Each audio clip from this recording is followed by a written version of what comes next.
even if they've not launched or they're not doing so well, or if they violated values, the bottom line is they're asking this question: do you still love me?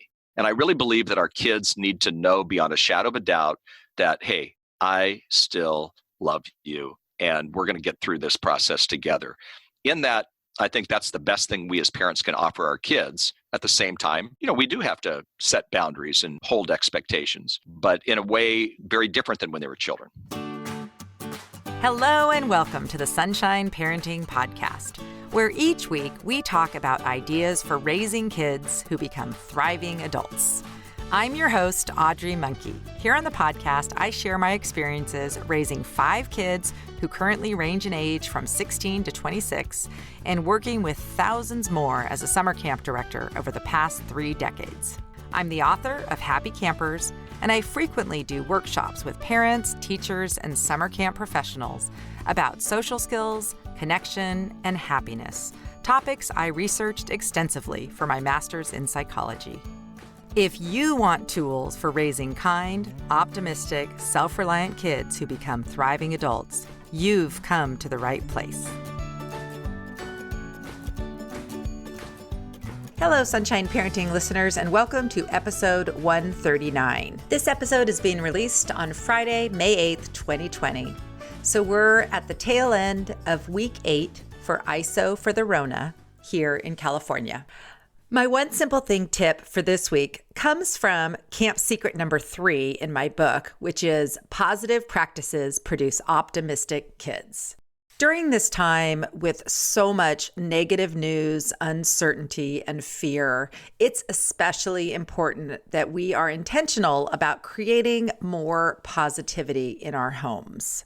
Something that we started doing at camp several years ago is creating little graphics with positive messages and posting them inside each bathroom stall.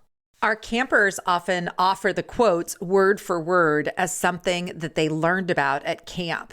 So a few of my personal favorite camp bathroom stall inspirations include one from Mother Teresa: "Let us always meet each other with a smile, for the smile is the beginning of love." And this one that I especially love from John Wooden, the legendary basketball coach from UCLA.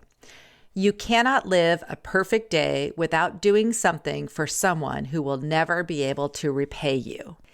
A simple thing you can do for yourself or for your family is to put a favorite or inspirational quote or personal mantra on a sticky note and post it somewhere where you see it every day.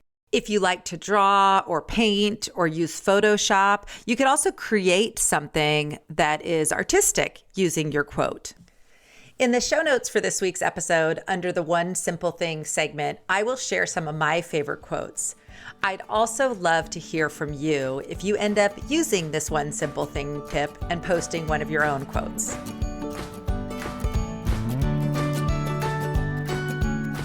This week's podcast interview is with Jim Burns, the president of HomeWord and the executive director of the HomeWord Center for Youth and Family at Azusa Pacific University.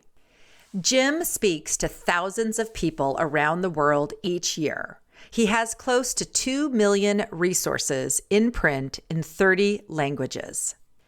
Jim primarily writes and speaks on the values of HomeWord, which are strong marriages, confident parents, empowered kids, and healthy leaders. He lives with his wife, Cathy, in Southern California, and they have 3 grown daughters.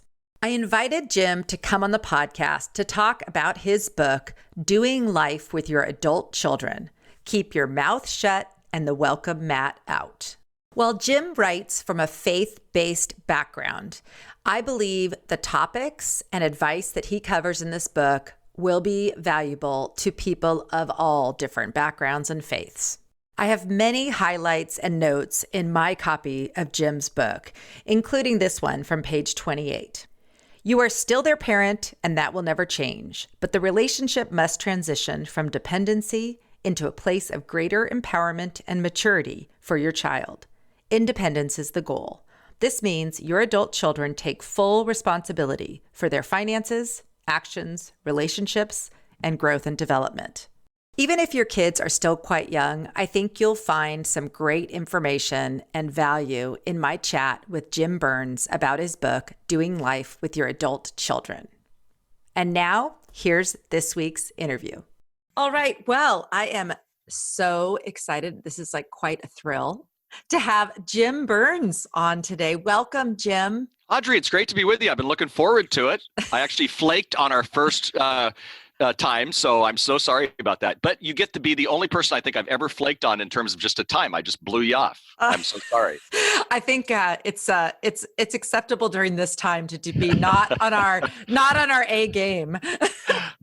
Well, Jim, so many of my listeners are parents or summer camp professionals, and they may not know you. So can you just tell a little bit about your background and what you do? Okay, well, I am a parent and I'm a grandparent. I've been married to Cathy for 45 years. And also, what a lot of people wouldn't know when you said camp professionals and your background was when Cathy and I got married, we were going into camping ministry. No doubt about it. That's where we were going. And we actually started a little ministry called Sunshine Ministries. It's still on the Delta up in the Sacramento area. We're long gone from it, but it was a thrill. And we always thought we were going that way. And then the Lord kind of took us a different way. But I was one of those kids who wasn't raised in the church.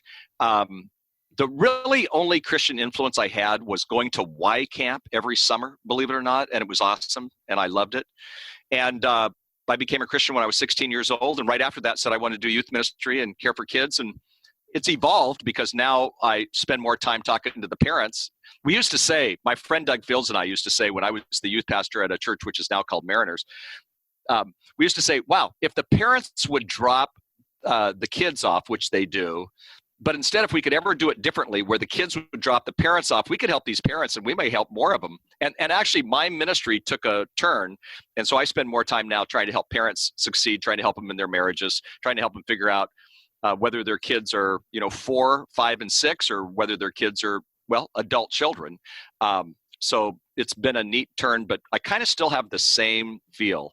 I want to help kids. I wake up in the morning saying, how do I help kids thrive? And I don't care what age the kid is.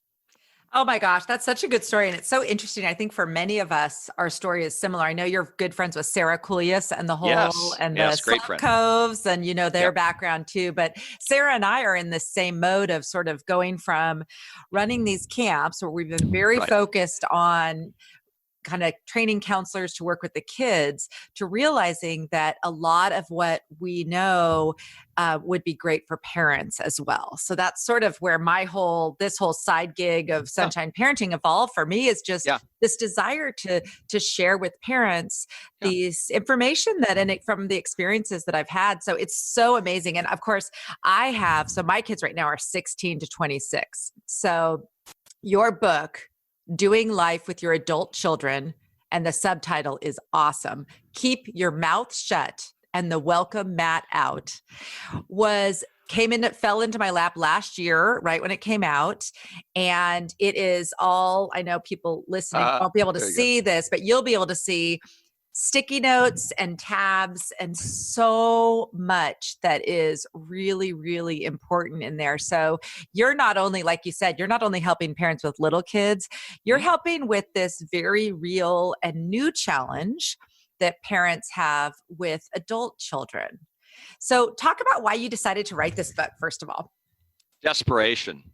It was desperation. Our kids, Cathy and I had invested 2 decades of our life raising our kids. They went away to college and we all of a sudden went, what on earth happened here?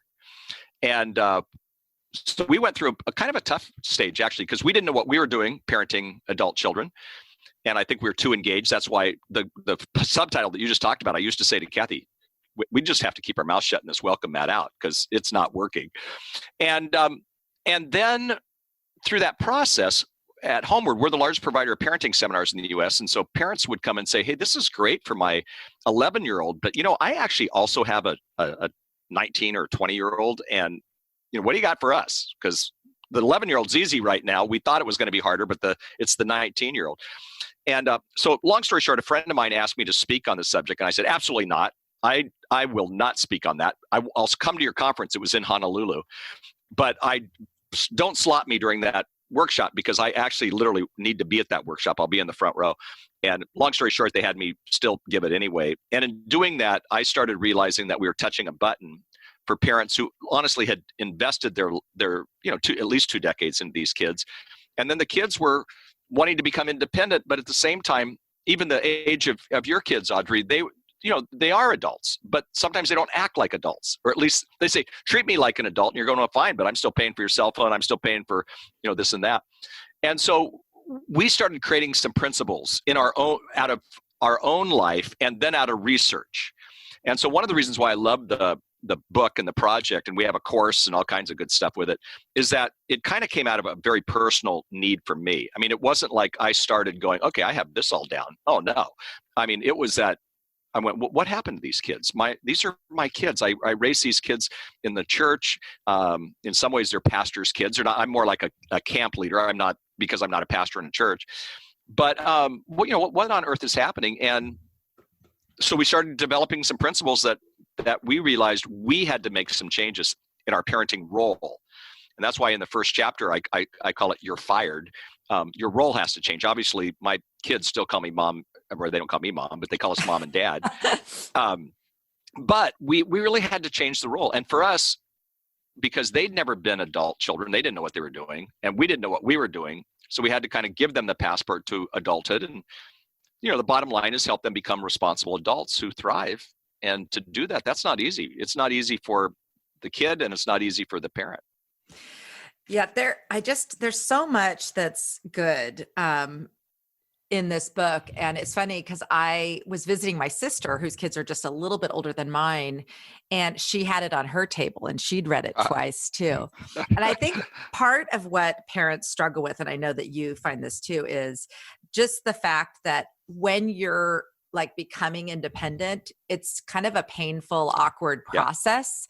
So it's not this like smooth line where it's like, oh, you go to college and suddenly you're mature, or you get a job and you're suddenly mature. It's painful. And there's like 2 steps back, 1 step forward. It's a lot of ups and downs. But what I like about your book is it's very much what, as a parent, we need to do to help the process. Yeah. And, they meander, and we didn't get that. Like, for example, Cathy and I, we went to college. I met her the first day, or at least I saw her the first day, and said, I am going to take her out on a date. And all of my other nerd friends laughed. But, 1 week after college graduation, we got married. Now, I'm not suggesting that I wanted my kids to do that, but we became adults. We all of a sudden had, an apartment payment. And we had, we were doing the adult thing. Today's kids meander. And I'm not saying that all of us got married, at 22 years old like we did, but the truth is we really lived in a different world. We were 18, 19, 20, 26. We were never their age because they experienced life differently. They're the millennials. They're the Gen Z. And as parents, we've got to keep that in our mind. Yeah. And I think that those experiences, I don't know about you, but I always think of this concept. A lot of times people say, is my child ready for camp? Are they ready for college? Are they ready for what? And really, the truth is that none of us are ever really ready for something we haven't done, even adulthood. And we have to remember that when we started doing things, we weren't ready either. Probably when you got married and you had to figure out apartments, you were figuring it out as you went. You just kind of. No, totally. We did that as a parent. All of a sudden kids come into our life, and we were totally like that. When we sent our daughter, Christy, our oldest, off to Yosemite Sierra Camp with our good friends, the Slavkos, Sarah and Steve, she was really young. I mean, it was at the youngest of age, and she was ready. We weren't ready, to do that. So we were like, serious, should we know these fine people? I know we're not supposed to call, but I wonder if we should call and see if we can't just get up there and sneak in. I mean, and I think sometimes that's the case where the now move it to adult children. So they go away and they are more ready than we are. Not totally ready, because there were some bumps along the way. But, I think part of it is a process of us getting ready and us realizing that we have to reinvent the relationship. Definitely. And be comfortable with a little bit of discomfort, or sometimes a lot of discomfort, right. Which is when your child's going through a difficult time, trying to do something on their own. The innate desire as a parent is to jump in and rescue. Right. That's Right. not what they need. They No, need us no. to be there as their, I was just recently had Christine Carter. She wrote a book called The New Adolescence, and she talks about moving from being your child's manager to their coach. Yeah. And then almost like your stage is beyond that as Yeah. like an advisor, a trusted advisor. Yeah, you're kind of truly, I call it a consultant. And I actually Yes. use those terms that Christine uses in my stuff. I have a book called Understanding Your Teen and Confident Parenting. And I kind of talk about how first, when they're babies, there's different stages. And the first stage is that you just take care of them. But then you move to control, then you move kind of to coaching and then consulting. And finally, like with my kids right now, it's kind of care. Like I sat in this office where you and I are, where I'm at least talking to you yesterday, and FaceTimed with my daughter, Heidi, who's a young adult and pregnant. She had just been to the hospital to get she had to go to the hospital for certain things with her pregnancy. And on the way back, I thought, wow, this is almost like two adults talking. And it was almost a mentoring thing. But I was the one who had to change that relationship. She wanted the wings, but during that time, I had to realize that experience is a better teacher than advice. So with her, I'd always want to give her advice, and I'm kind of right most of the time. I mean, no offense. I mean that sounds so weird, but we are as parents, But she didn't want my advice. She had to experience it. Well, today she's past that, married to a wonderful guy, now celebrating the fact that she's going to have her first child, etc. But some of the experiences, man, I think I was more down on it than she was, just because we had to let her go. But that was a good thing for us. Yes. Oh my gosh. I think of this all the time, even with parents, when you think about them helping their children with homework or something. Oh, yeah. Oh, of course you're better at fifth grade, whatever history than your kid because you've had more experience with it. Right. But does that mean you should be doing it for them? No. And you can end up translating that into like later in life. So one of your chapters, chapter 5, is a failure to launch. Right. And what's interesting to me is the first time I heard this term was probably about a decade ago. We used to talk about babies, failure to thrive. Like that was a thing, but failure to launch is a relatively new concept. I don't think it wasn't when I was being raised or when you were being raised. I don't think our parents were concerned about this. They weren't thinking about it at all because they just expected us to launch. Yeah, it wasn't an issue, but it is now. And exactly. So what are I do want to encourage parents and to read your book. And I think it's good to read as early as you can, even during adolescence or sooner, to kind of prepare yourself emotionally for the journey so that you're ready for it. But even if you have already a 30-year-old, you could still read it and get some great insights from it. So I'm just going to read a little portion of this. To land the helicopter safely requires parents to hold fast to healthy boundaries and to refrain from coddling and taking care of their adult children. Well, I'm just going to say, if you continue to coddle, then you're enabling dependence on yourself. And we sometimes, as parents, to be honest, I think it's moms and dads, we want them to still be dependent on us. So we coddle not because that's good for them. We know better. We know that they need to launch, so they've got to learn it on their own to become responsible adults. But we have to ask that question, am I enabling them because I have this need for them to still be dependent on me, because after all, they were dependent on me all through raising children, them as children. So I think we do have to be careful that, it's time to land the helicopter. And like you say, there's actually some funny stories of even, adult kids who are in college, and, the mom calls up the president of the university, who's a friend of mine, and says, my son got a D on his paper, and it was not a D paper. And he said, and my friend says, well, what do you want me to do about it? I mean, he's not the teacher. And I want you to talk to the business professor. So he goes and talks to the business professor, and the professor says, I remember the paper. It was an F paper. I was giving him grace. So he calls the woman back and says, well, he says your son is a good, student, but he didn't do well on this paper. I mean, it was an F paper. He gave him a D. She goes, how dare him? I have an MBA from Stanford, and I wrote that paper for him. Well, come to find out, just under 20% of parents say that when their kids were in college, they did some of the homework. They did something like that. 20%. Well, what are you going to do? Follow them all the rest of their lives? No, you can't do that. It's So just crazy. I mean, it's yeah. just so funny how to think even, I mean, when I was in college in the 80s, I don't even think my parents barely knew what classes I was taking, No. let alone like that kind of detail of what a Oh no, paper. no. I was telling my daughter Becca, who lives in New York City, right in the midst of Oh our gosh. coronavirus time, so she's having her moments.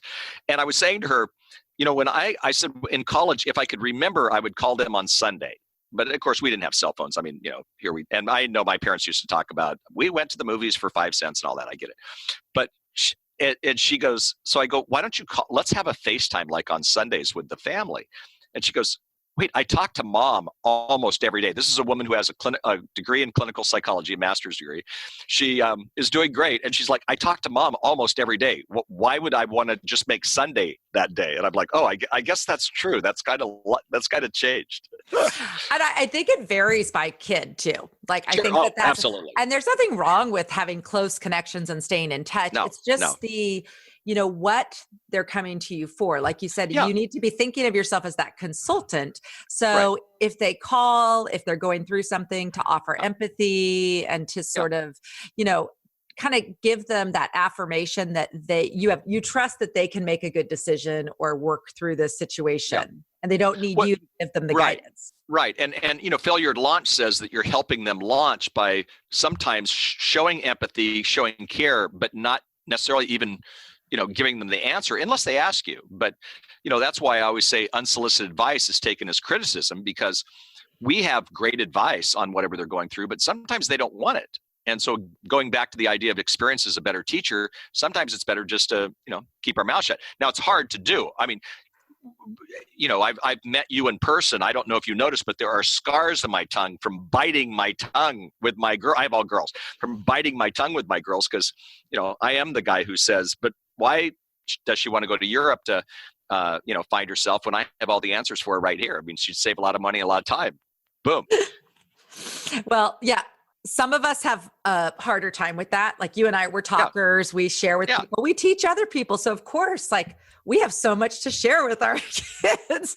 Exactly. But I think it's even harder. I think like my husband is one of those wonderful, more of a observer, really great listener. And so it's a good, we balance each other, because oftentimes if I'm getting a little crazy, he'll be like, okay, just, let him work this out or whatever it is. Right. Talk about there's so much in here, but I just want for your last thing to share about is the reason behind focusing more on affirmations with our kids. Yeah. So talk about why that's important when we're serving in this role of consultant parenting our adult children. Well, kids want our affirmation. I mean, think about camp. Like my kids, I remember we went to Europe one year and to Hawaii, and then they went to camp. And I said at the end of the year, what's your favorite experience? And I was thinking Europe or Hawaii, and they went camp. All three of the girls went camp. And again, it was Yosemite Sierra. They loved it. So what did they get there? They got people cheering them on. They got lots of affirmation. Mark Twain said, I can live 2 months with one good compliment. Well, you know what? That's a way of communication. And so what I find is my job as an adult, a parent of an adult, is to cheer them on and affirm them. And so any chance I get, I want to be their chief cheerleader. Now it's hard because sometimes kids violate values like crazy. All three of my kids bumped and have kind of come back, but they bumped. So when they bumped, it was hard to be the cheerleader for some of the goofy stuff they were doing. But the truth of the matter is what brings them back is setting a tone of what I call affirmation or affection, warmth, and encouragement, which would be affirmation. So I think you give them the affirmation that you can.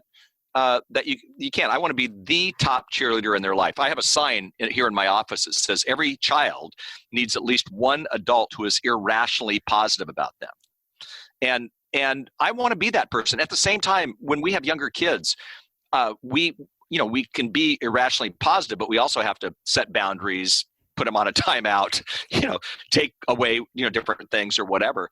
But you can still do that in a positive way. That changes. Jesus did that, by the way. He looked at a man named Simon and said, your name's no longer Simon. Your name is now Peter, which means the rock. And he became the rock. So that's what we can do, I think, with our adult children, with our younger children, with our spouses. But this whole idea of showering them with affection, warmth, and encouragement is setting a tone that is great communication that we don't talk enough about, probably. That's so true. That's such an encouragement because even if they're doing things that are crazy or not right, you can still affirm them and be their Sure. biggest fan. I do think that as a parent, I mean, my kids will often say to me, "Oh, mom, you're the you're the only one that thinks this." But I really Right. deep down think, my Yeah. is unbelievably amazing. And so it is cool at camp that other adults can pour into kids and see Oh, that in them. But I was I just love that. thinking as you were talking, the five love languages, the book. Sure. I just reread it. And then I was doing the quiz with my husband on a car trip. Actually, we were going to pick my son up because he was having to come home from school to Yeah. and I gave him the quiz and we both were talking in that the words of affirmation, Yeah. pretty much everybody. That's Sure. everybody's love language. Like all of Sure. us, like the Mark Twain quote, everything else. So for our kids, if we can just focus on the strengths that we see in them Yeah. and Right. help them grow those, it's remarkable. It will help them throughout childhood and adulthood. Yeah. I mean, if we have somebody who believes in us, that is just huge. And I know that my parents, who were not perfect, and they were characters in some ways, but I knew that they believed in me, and they were like you with your when you're cheering them on. I want to be that person. I want to be that person for my kids. And now, see, I have two grandkids, and I want to be their greatest cheerleader. And I want it to be party time, and I can't wait for them. By the way, I have a 4 and a 2-year-old grandchild, and now one coming, and man, we'll have them in camp the second they can be in camp. That's so amazing. That's awesome. Well, what's your just kind of parting words of wisdom or encouragement for parents who are struggling Yeah. right now with adult children who haven't launched successfully? Right. Well, that's mainly what I hear. The emails that came in this morning, because I take the emails early, and the emails that came in this morning on this subject were basically kids who either hadn't launched and or violated values. And I think we have to show tough love, and tough love is not meanness. Tough love is saying they're going to have to experience some of the consequences for them to learn.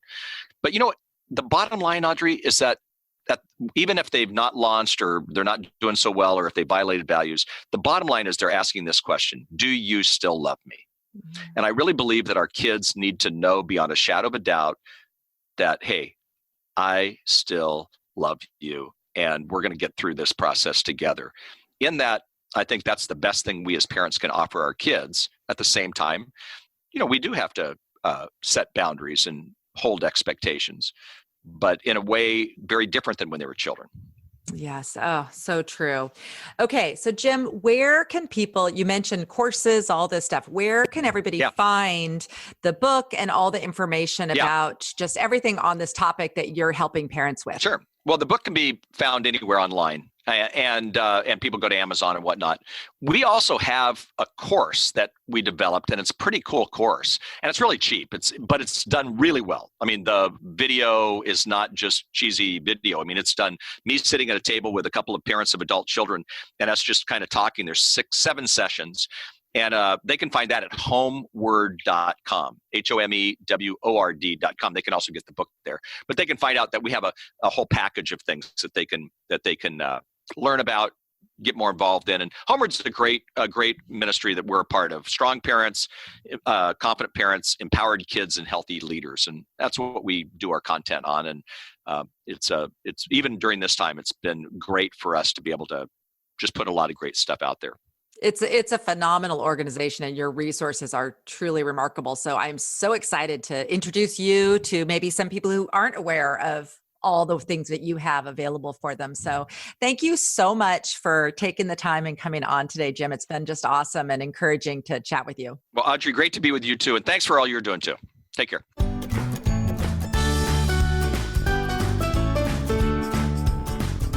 I really enjoyed chatting with Jim about his book, Doing Life with Your Adult Children. And I think this is a really good time to be thinking about how we do life with our adult children, since many of our college and adult children are back home with us during this pandemic. My favorite for this week is an organization I've been following for the past few years. It's called the Dibble Institute. It's at dibblinstitute.org. That's D-I-B as in boy, B as in boy, L-E, institute.org. The Dibble Institute is a nonprofit that promotes relationship training for youth, especially in the context of dating and romantic connections. Their goal is to help young people build a foundation for healthy romantic relationships now and for lasting positive family environments in the future. I appreciate all the free resources that the Dibble Institute offers, including their newsletters, webinars, tip sheets, and toolkits. So check them out if it's a topic that you're interested in. My listener question this week came in from a parent who was wondering how to conduct family meetings if you've never done one before. Just like most companies or schools have some type of weekly or monthly check-in or meeting, it's a good idea to have something similar for your family as well.